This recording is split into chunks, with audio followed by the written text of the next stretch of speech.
know you. You're that jaywalking punk anarchist. You're that jaywalking punk anarchist. Jaywalking punk anarchist. Hello, this is the Radical Reviewer taking a look at The Price of Inequality, How Today's Divided Society Endangers Our Future by Joseph Stiglitz, W. Norton and Company, 2013.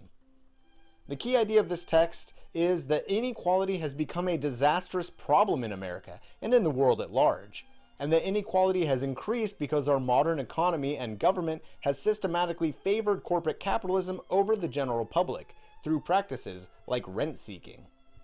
What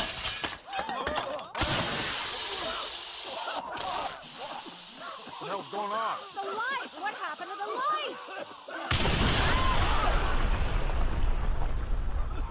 Ladies, gentlemen, you've eaten well. You've eaten Gotham's wealth, its spirit, but your feast is nearly over. From this moment on, none of you are safe. Throughout the text, however, I found myself thinking three things. 1. Yes, this is a way that capitalism is using the capitalist state to screw over everyone. 2. Why are you acting like these mistakes are not systemic to capitalism itself? And 3. Your solutions are insufficient or overly complicated because you are trying to maintain the current political economic system rather than overthrow it. But we'll see what I mean as we move forward. Let's take a look at the text in depth. Chapter 1. America's 1% Problem. To start, Stiglitz explains, the simple story of America is this. The rich are getting richer, the richest of the rich are getting still richer, and the poor are becoming poorer and more numerous, and the middle class is being hollowed out. He continues, as we look out at the world, the United States not only has the highest level of inequality among the advanced industrial countries, but the level of its inequality is increasing in absolute terms relative to that of other countries. Monday, Monday, Monday, must be Monday in the rich man's world. Monday, Monday, Monday, always Sunday in the rich man's world. Okay, so we have this massive growing inequality. That's clearly a problem, right? Well, not everyone agrees. As Stiglitz explains, in response, the right offers 4 retorts. What really matters is lifetime inequality. Poverty in America is not real poverty. Some might claim that inflation may be overestimated, and an economic and moral justification for inequality. Poor families in the United States are not what they used to be. 99% of them have a refrigerator. The image we have of poor people as starving and living in squalor really is not accurate. Many of them have things. What they lack is the richness of spirit. These will all be addressed in the coming chapters. Chapter 2, Rent-Seeking and the Making of an Unequal Society. Stiglitz starts the chapter by arguing that inequality is the result of political forces as much as economic ones. He then goes on to explain that politics should be our focus, because politics sets the rules of the game, such as passing policy in regards to commerce, and how the government collects taxes and distributes public resources and publicly produced assets. Basically, Stiglitz is coming from the reformist position, which sees political reform as the solution to the problems in our economy. Defining the main concept of this text, rent-seeking, Stiglitz states, we labeled as rent-seeking many of the ways by which our current political process helps the rich at the expense of the rest of us. Rent-seeking takes many forms: hidden and open transfers and subsidies from the government, laws that make the marketplace less competitive, lax enforcement of existing competition laws, and statutes that allow corporations to take advantage of others or to pass the cost on to the rest of society. Essentially, rent-seeking activities are the ways in which capitalists make profit in society, which are not based on the traditional methods of selling goods and services. Rent-seeking is basically kind of like externalities, like profit-making externalities. Mr. Coke said to Mr. Mayor, you know we got a process like Ice-T's here. We put up the funds for your election campaign. And waiter, can Can you bring the champagne? Our real estate fund says opportunities are rousing to make some condos out of low-income housing immediately. We need some media heat to say that gangs run the street and then we bring in the police fleet. Harass and beat everybody till they look inebriated. When we buy the land, these black folks gonna appreciate it. Don't worry about the urban league of Jesse Jackson. My man that owns Moral World donated a fat sum. Chapter 3. Markets and Inequality. To start, Stiglitz states, normally, when the market works well, the workers displaced easily find another sector. The economy as a whole benefits from the productivity increase, even if the displaced worker doesn't. But moving to another sector may not be so easy. And yeah, relocating or retraining for a new job is not easy. Some economists might dream of a zero job security, pure competition future where we're all fighting for temporary jobs and contracting positions, as many of us are now in what's being called the gig economy, using Uber Eats and other contracting side jobs just to make ends meet. But this is obviously a nightmare for the working class. Next, Stiglitz discusses skill-biased technological change. That is, new technology replacing well-paying factory jobs and moving workers into the overcrowded and underpaid service industry. The usual argument is that the unions will prevent it, but history is filled with workers who fought technology that would replace them, and the workers always lose. Economics always wins. This is the race to the bottom that Marx and Engels were writing about 150 years ago. For example, Engels states in Socialism, Utopian and Scientific that machinery becomes the most powerful weapon in the war of capital against the working class, that the instruments of labor constantly tear the means of subsistence out of the hands of the laborer, that the very product of the worker is turned into an instrument for his subjugation. After this, Stiglitz explains shifting comparative advantages, that is, outsourcing to cheaper labor markets. Now, later in the text, Stiglitz discusses how our current economy promotes the free movement of corporations so that industries can find the cheapest and most servile labor sources and can easily move if workers are not sufficiently cheap or servile, and how the government could be promoting free movement of workers and restrict the movement of corporations to improve workers' ability to demand adequate pay. This is an interesting look at the problem of capital flight and outsourcing, to say the least. Stiglitz then discusses various discriminations, race, gender, and other social demographics, and how those affect inequality. Chapter 4. Why it matters. To start, Stiglitz explains, a central theme of this chapter is that much of the inequality in our society arises because private rewards differ from social returns. Okay, and what are some of the examples he uses to illustrate this fact? Well, the tech bubble, and the housing bubble, and deregulation, and decreasing access to opportunity, and student loan debt, and credit card debt, and healthcare debt, etc., etc. Basically, the ways in which capitalists have made mountains of cash and have left the general public far worse off. Stiglitz concludes by arguing that the right-wing response to inequality is wrong. He states, the right has not only underestimated the costs of inequality and ignored the benefits that we have described in eliminating the market distortions that give rise to it, it has also overestimated the cost of correcting inequality through progressive taxation, and underestimates the benefits of public spending. Wealth inequality comes with no negatives and only positives. Income inequality is actually a good thing when it's the product of a free market economy. Wealth inequality creates more choices in the free market. Should I resent the people who became wealthy because they have more money than I do?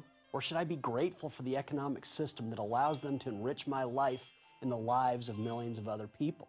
The fact that a few rich people bought the first $4,000 cell phone back in 1983 is the very reason that a low-income individual can now buy a $50 smartphone today. In 1983, Motorola made the first cell phone. It was bigger than a brick, it had terrible reception, it had a half-hour battery life, and cost $4,000. When rich people buy these things, that brings the production up, and therefore brings the cost of making these things down. Rich people buying these things brought the prices down and made cell phones affordable for everyone. Now we all have it. Motorola did the first one in 1983 with the size of a brick, and a half-hour battery life. Reception is terrible, and cost $4,000. Wealth inequality is good. Yeah, basically the right is that dumb. Chapter 5, A Democracy in Peril. This chapter is about trust in our government and its institutions. Stiglitz argues that people favor fairness and know that our government is not fair. We see this in the mistrust of corporate media, and disenfranchisement through convict status and voter ID laws, and disempowerment in the electoral process through things like Citizens United and dark money in politics. Stiglitz provides solutions to these problems. Liberal reformist solutions, but solutions all the same? Things like making it easier to vote, protections against gerrymandering, mandatory voting laws, campaign finance reform, and government funding to ensure a level playing field in elections. I mean, I'm not against these changes, but they are only applying a little disinfectant to the gaping wound that is corporate capitalist politics. My preferred solutions would be things like liquid democracy, board account, proportional representation, and, well, actually, hell, you folks know what I want. Full-on worker and consumer councils, a full-on participatory democratic economy, and, you know, anarcho-communism. But these aren't what Stiglitz is asking for, and we see where Stiglitz is coming from when he states, America has been extraordinarily influential in spreading ideas of equality, of human rights, of democracy, of the market. Let's take these one at a time. Equality? No. The US has supported mass inequality through the mass suppression of labor movements and through fighting against nationalizing resources and promoting privatization and through awarding WTO and military contracts to huge corporations whose wealth distribution is disastrously unequal. I recommend The Rise and Repression of Radical Labor, The Shock Doctrine, or Confessions of an Economic Hitman if you'd like to know more. How about human rights? Well, let's see. The US has sponsored, funded, and even trained people in the use of torture in the United States and Afghanistan and Nicaragua and Indonesia and Greece, Canada, Panama, Vietnam, Honduras, Brazil, Colombia, Iraq, just to name a few. And that's just full-on torture. That's not including the over 30 countries the US has bombed, 7 of which the US is currently bombing as of the making of this video. And what about democracy? Well, the US has overthrown several democracies, from Iran to Iraq and Afghanistan and Guatemala and Chile, again, just to name a few. And the US frequently influences elections in other nations. I would recommend William Bloom's book Killing Hope or Michael Prenti's book The Face of Imperialism on that subject. And what about promoting the market? Part of me wants to just give this one to him. The US has supported the spread of capitalism in the world. But here too, the US is not supporting the market in a competitive sense. The US is promoting imperialist monopoly capitalism. I'd recommend Imperialism, the Highest Stage of Capitalism by Vladimir Lenin if you'd like to know more about that. But hey, what are you gonna do? Let's keep going. Chapter 6, 1984 is upon us. And Brave New World too. Okay, I added that last bit. This chapter starts with the framing of ideas around inequality. Stiglitz argues that the general public misunderstands how little inequality helps the economy, and how severe inequality actually is, and how much inequality would cost to fix, as well as misunderstanding how capable the government is at decreasing inequality. Notice these are all the same reasons given for why the right wing is totally wrong about inequality? Interesting. Strangely enough, this chapter isn't really about the police state, as implied by invoking 1984 in the title. I suspected this chapter might be about the police response to the Occupy movement and how the police state has been used to maintain inequality. Or maybe it would be about the prison industrial complex and how that is used to take people in impoverished areas, people who basically used to be profitable, and then return those populations back to profitability. But no, this chapter just uses the name 1984 in the sense that inequality is somewhat given up on in mainstream circles, and so addressing inequality seriously is kind of viewed as a hopeless dystopian endeavor. Chapter 7, Justice for All? How Inequality is Eroding the Rule of Law. Stiglitz explains that the US has deregulated predatory lending laws and other things that benefit capital, while tightening restrictions on things like bankruptcy laws which help the poor, and this has led to the law favoring the rich at everyone's expense. Stiglitz explains the problem in this way. If a certain group control the political process, they will use it to design an economic system that favors them, through laws and regulations that apply specifically to an industry, through those that govern bankruptcy, competition, intellectual property, or taxation, or indirectly through costs of accessing the court system. Corporations will argue in effect that they have the right to pollute, and they will ask for subsidies not to pollute. But he needs your help if he's going to continue to serve the needs of this city. Serve the needs of the special interest fat cats, you mean?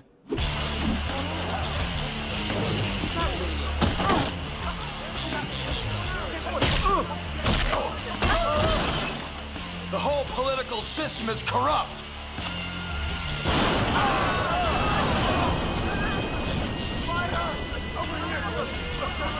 Money, that's what it's all about, man. Well, I'm gonna stop it. Take out all the big money in one big blast. As a person concerned with reformist solutions, Stiglitz sees regulation and the rule of law as the location where the solutions to inequality will be found.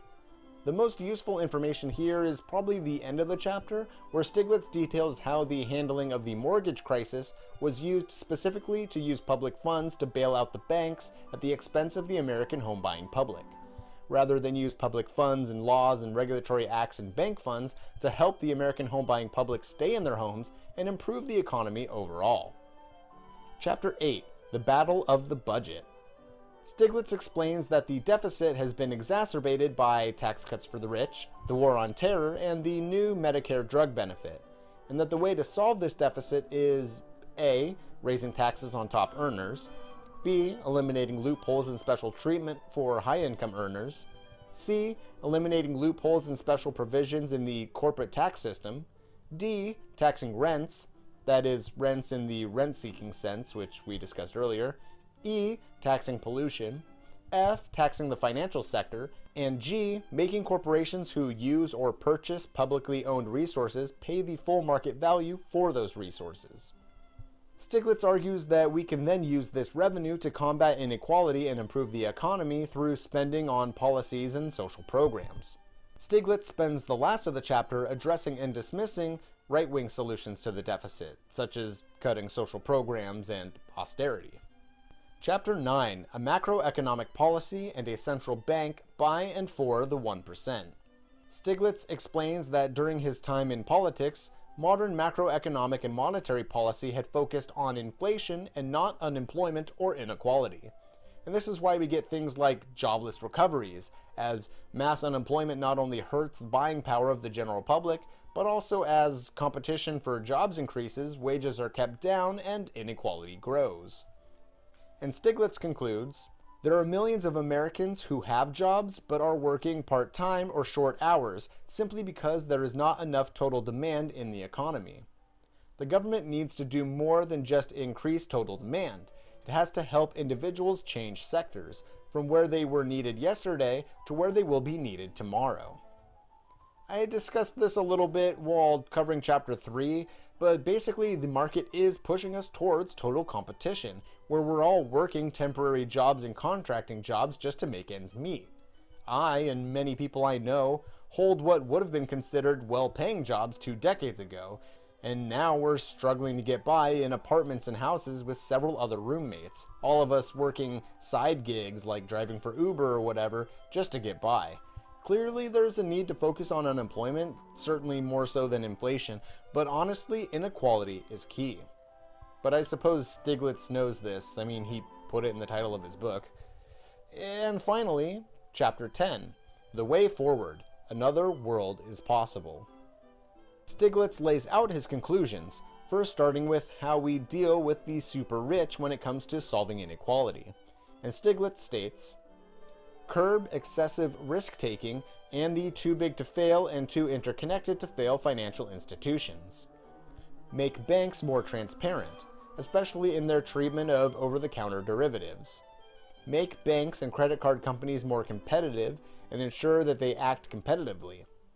Make it more difficult for banks to engage in predatory lending. Curb the bonuses that encourage excessive risk-taking and close down the offshore banking centers.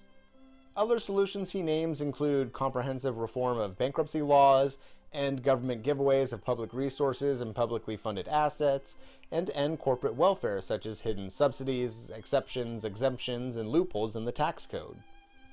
The next section covers redistribution, the other side of closing the gap in mass inequality. Stiglitz calls for improving access to education, grants and tax incentives to help lower-income families save money, healthcare for all, strengthening social programs, a focus on lowering unemployment, affirmative action and other programs to combat America's history of discrimination, investments in jobs and the environment, instituting a maximum wage, releasing all convicts who have nonviolent drug offenses, getting rid of the Electoral College and replacing all elected offices with proportional representation, decided by board count and liquid democracy, leading to the eventual shredding of the Constitution and its replacement by autonomous, truly democratic communities, encouraging the takeover of workplaces by employees and creating co-ops and workers' councils, as well as consumer councils, leading to the abolition of private property and the creation of, at the very least, a democratic participatory planned economy, and at the very best, a true, free, anarcho-communist gift. Oh, wait, shit. I think I got my notes mixed up. He didn't say any of that last stuff. Okay, now I'm back on track. Stiglitz fairly concisely explains the argument of the text and his worldview by stating, while market forces play some role in the creation of our current level of inequality, market forces are ultimately shaped by politics.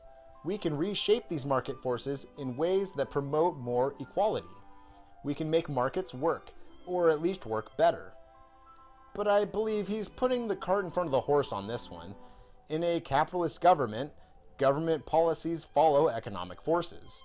Michael Parenti has argued against the Republican line that big government is anti-business, by demonstrating that throughout history, with the growth of commerce comes the growth of the government. Roads, ships, trade routes, protection of commerce, territorial acquisition, etc., etc. Government has grown in response to the demands of capitalism. I think one quote sums this up best, John Dewey stating, "Politics is the shadow cast on society by big business." If Stiglitz had read Das Kapital, or Socialism, Utopian and Scientific, or Peril, or 17 Contradictions in the End of Capitalism, or other similar books, he would find that anti-capitalists have been pointing to the problems Stiglitz is complaining about and their root causes in the contradictions of capitalism for a very long time. To conclude, Stiglitz explains his dream for America.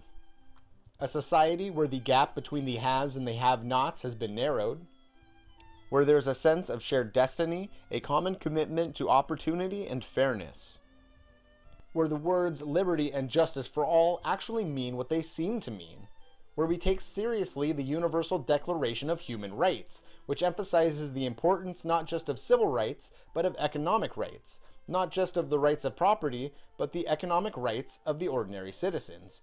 A society where the dissonance between our grinding poverty and alienating labor and grotesque hoarding of wealth, all maintained by brutal violence, is contrasted by our potential for an ecologically sound anarcho-communist society, leading us to shed ourselves of these oppressive institutions, overthrowing the usurious tyrants, annihilating capitalism and injustice, and building a truly free world from its ash... Oh, damn it, I got my notes mixed up again.